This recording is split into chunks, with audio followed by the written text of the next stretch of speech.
बहुत समय की बात है। एक गांव में एक ब्राह्मण अपनी पत्नी और बच्चों के साथ रहता था। उसकी जिंदगी में बेहद खुशहाल थी। उसके पास भगवान का दिया सब कुछ था। सुंदर सुशील पत्नी, होशियार बच्चे, खेत जमीन पैसे थे। उसकी जमीन भी बेहद उपजाऊ थी, जिसमें वो जो चाहे फसल उगा सकता था। लेकिन एक समस्या थी कि वो खुद बहुत ही ज्यादा आलसी था, कभी काम नहीं करता था। उसकी पत्नी उसे समझा समझा कर थक गई थी कि अपना काम खुद करो, खेत पर जाकर देखो, लेकिन वो कभी काम नहीं करता था। वो कहता, मैं कभी काम नहीं करूंगा। उसकी पत्नी उसकी आलस से बेहद परेशान रहती थी, लेकिन वो चाहकर भी कुछ नहीं कर पाती थी। एक दिन एक साधु ब्राह्मण के घर आया और ब्राह्मण ने उसका खूब आदर सत्कार किया। खुश होकर सम्मान पूर्वक उसकी सेवा की। साधु ब्राह्मण की सेवा से बेहद प्रसन्न हुआ और खुश होकर साधु ने कहा कि मैं तुम्हारे सम्मान में आदर से बेहद खुश हूँ। तुम कोई वरदान मांगो। ब्राह्मण को तो मुंह मांगी मुराद मिल गई। उसने कहा, बाबा कोई ऐसा वरदान दो कि मुझे खुद कभी कोई काम न करना पड़े। आप मुझे कोई ऐसा आदमी दे दो जो मेरे सारे काम कर दिया करे। बाबा ने कहा, ठीक है, ऐसा ही होगा, लेकिन ध्यान रहे तुम्हारे पास इतना काम होना चाहिए कि तुम उसे हमेशा व्यस्त रखो। यह कहकर बाबा चले गए और एक बड़ा सा राक्षसनुमा जिन्न प्रकट हुआ। वो कहने लगा, मालिक मुझे कोई काम दो, मुझे काम चाहिए। ब्राह्मण उसे देखकर पहले तो थोड़ा डर गया और सोचने लगा। तभी जिन्न बोला, जल्दी काम दो वरना मैं तुम्हें खा जाऊंगा। ब्राह्मण ने कहा, जाओ और जाकर खेत में पानी डालो। यह सुनकर जिन्न तुरंत गायब हो गया और ब्राह्मण ने राहत की सांस ली और अपनी पत्नी से पानी मांगकर पीने लगा। लेकिन जिन्न कुछ ही देर में वापस आ गया और बोला, सारा काम हो गया, अब और काम दो। ब्राह्मण घबरा गया और बोला कि अब तुम आराम करो, बाकी काम कल करना।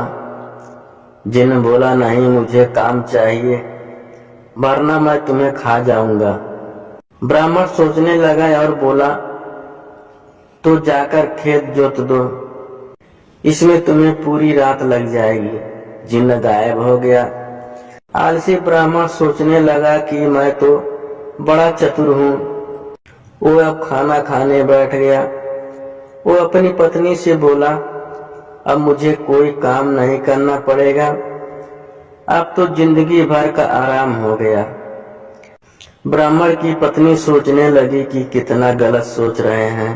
इसी बीच वो जिन्न वापस आ गया और बोला, काम दो, मेरा काम हो गया, जल्दी दो वरना मैं तुम्हें खा जाऊंगा। ब्राह्मण सोचने लगा कि अब तो उसके पास कोई काम नहीं बचा। इसी बीच ब्राह्मण की पत्नी बोली, सुनिए, मैं इसे कोई काम दे सकती हूँ क्या? ब्राह्मण ने कहा, दे तो सकती हो, लेकिन तुम क्या काम दोगी?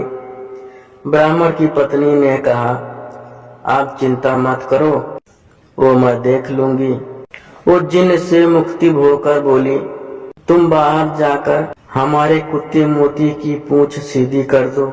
ध्यान रहे, पूंछ पूरी तरह से सीधी होना चाहिए। जिन्न चला गया। उसके जाते ही ब्राह्मण की पत्नी ने कहा, देखा आपने, आलस कितना खतरनाक हो सकता है। पहले आपको काम करना पसंद नहीं था और अब आपको अपनी जान बचाने के लिए सोचना पड़ रहा है कि उसे क्या काम दूं। ब्राह्मण को अपनी गलती का एहसास हुआ और वो बोला, तुम सही कह रही हो, अब मैं कभी आलस नहीं करूंगा। लेकिन अब मुझे डर इस बात का है कि उसे आगे क्या काम देंगे। यह मोती की पूंछ सीधी करके आता ही होगा। मुझे बहुत डर लग रहा है, हमारी जान पर बनाई, अब तो यह मुझे मार डालेगा। ब्राह्मण की पत्नी हंसने लगी और बोली, डरने की बात नहीं, चिंता मत करो, वो कभी भी मोती की पूंछ सीधी नहीं कर पाएगा।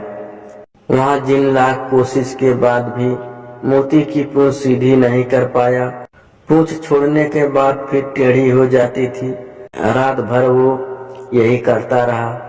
ब्राह्मण की पत्नी ने कहा, अब आप मुझे वादा करो कि कभी आलस नहीं करोगे और अपना काम खुद करोगे। ब्राह्मण ने पत्नी से वादा किया और दोनों चैन से सो गए। अगली सुबह ब्राह्मण खेत जाने के लिए घर से निकला तो देखा जिन्न मोती की पूंछ ही सीधी कर रहा था। उसने जिन्न को छेड़ते हुए पूछा, क्या हुआ, अब तक काम पूरा नहीं हुआ क्या? जल्दी करो, मेरे पास तुम्हारे लिए और भी काम है। जिन्न बोला, मालिक मैं जल्द ही यह काम पूरा कर लूंगा।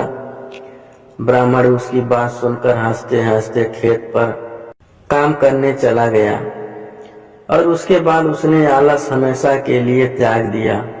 सीख, आलस ये मनुष्य को सबसे बड़ा दुश्मन है।